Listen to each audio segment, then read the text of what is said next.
शास्त्री प्रथम खंड छात्राणां कृते अद्य विषयम् अस्ति मनुस्मृति। मनुस्मृतिः चतुर्थाध्यायः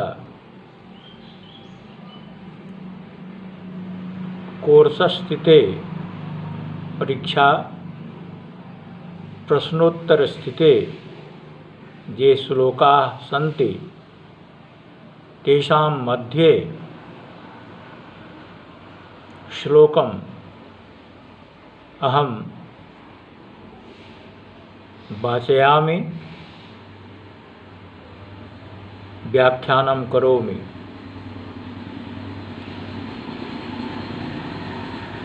यात्रा मात्र प्रसिद्ध्यर्थं स्वे कर्मभिर्गर्हिते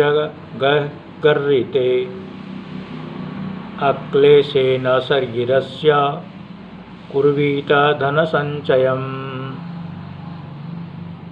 यात्रा मात्रा प्रसिद्ध्यर्थं स्वे कर्मभिर्गर्हिते अक्लेशेन शरीरस्थ कुर्वीत धनसञ्चयम्। अत्र मनुना उक्तम् उचित धन संग्रहं करणीयं च। जनाः अस्मिन् श्लोके मनुदिशा कथनं वर्तते यत्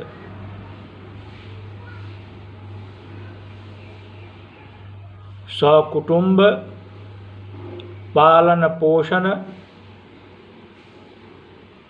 करणार्थं शारीरिक कष्टं न भवेत् एतादृशं धनसञ्चयं करणीयम्। जना कहते हैं कि अपने इस श्लोक में उद्धृत किया गया है कि अपने और कुटुंब जनों के लिए पालन पोषण के लिए वह वैसा कर्म न करे, अनिंदित कर्म जो कि पाप युक्त हो और बहुत ज़्यादा शरीर में कष्ट देते हुए न कुर्वीत धन संचयम। इस तरह से न कुर्वीत धन संचयम, धन संचय नहीं करना चाहिए। तो कैसे? अग्रे श्लोकम वर्तते ऋतामृताभ्यां जीवेत्तु मृतेन प्रमृतेन वा मृतेन पमृतेन वा सत्याताभ्यामपि वा न स्ववृत्त्या कदाचन। ऋत अमृतम मृत व प्रवृत्ति, इन वृत्तियों के द्वारा जीवन यात्रा करे, किंतु सेवा वृत्ति आपत्ति रहित होते हुए कभी भी जीवन यात्रा मनुष्य न करें। अब कहते हैं कि उंच और शील, मृत और अमृत, ऋत, उंच और शील को ऋत कहा गया है। यह इस श्लोक में ऋत शब्द का जो उद्धरण दिया गया है, मनु महाराज ने इस पर अपने स्मृति में कहा है, ऋतमुंच शिलंगेय ऋतमुंच शिलंगेयम अमृतम स्यादयाचितम मृतम तु याचितम भैक्षम प्रमृतम कर्षणम स्मृतम। ऊंच और सील को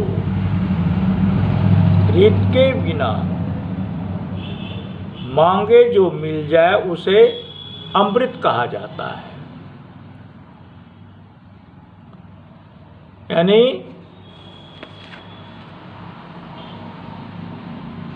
मांगने पर जो मिले उसे मृत कहते हैं, और खेती से प्राप्त होने वाला धन को हम प्रभृत कहते हैं। तो कहने का आशय यह है उंच और सील का कि किसान खेती करके जब उस खेत से अन्नादि उठा करके अपने खलियान पर ले आते हैं, काटने के उपरांत उसमें शेष बचा हुआ धान का सीसा गुच्छा, वह जो गिरा हुआ रहता है, तो वह दाना एक एक करके बीन करके उसको कहते हैं ऊंच। जो एकत्रित किया जाए, दाना बीन करके जो इकट्ठा किया जाए, उसको मनु महाराज कहते हैं ऊंच। आप गुच्छों को जो अन्न के दाना के गुच्छा जो होता है यानी सीसा, उसको अगर वह चुनते हुए एकत्रित करते हैं तो उसे सील कहते हैं।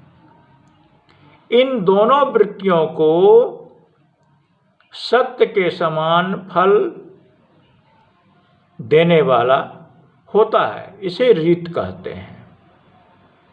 और बिना मांगे हुए जो वस्तु या जो अन्न प्राप्त हो वह अमृत हो करके अमृत के समान हो जाता है। इस तरह से उंच और सील का उदाहरण हमारे मनु महाराज ने दिया।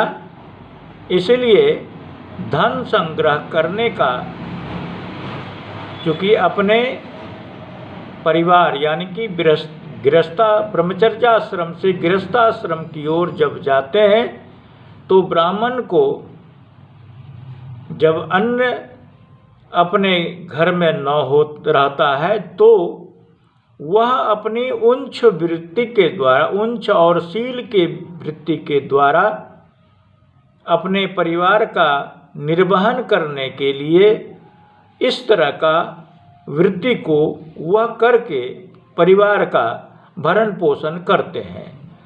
तो इस तरह का हमारे मनु महाराज ने बताया है।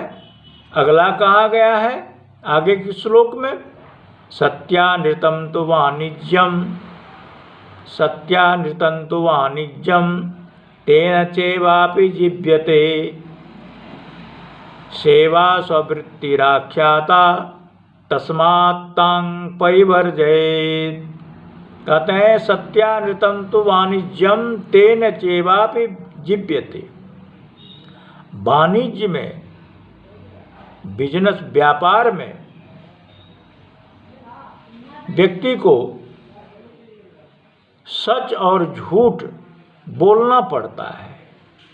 इसीलिए इस व्यापार को, बिजनेस को हमारे मनु महाराज ने दर्शाया है।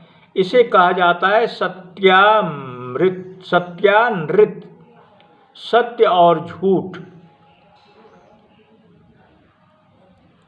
इसलिए इसको यह भी कहा गया है स्ववृत्ति, स्व मतलब कुत्ते का वृत्ति,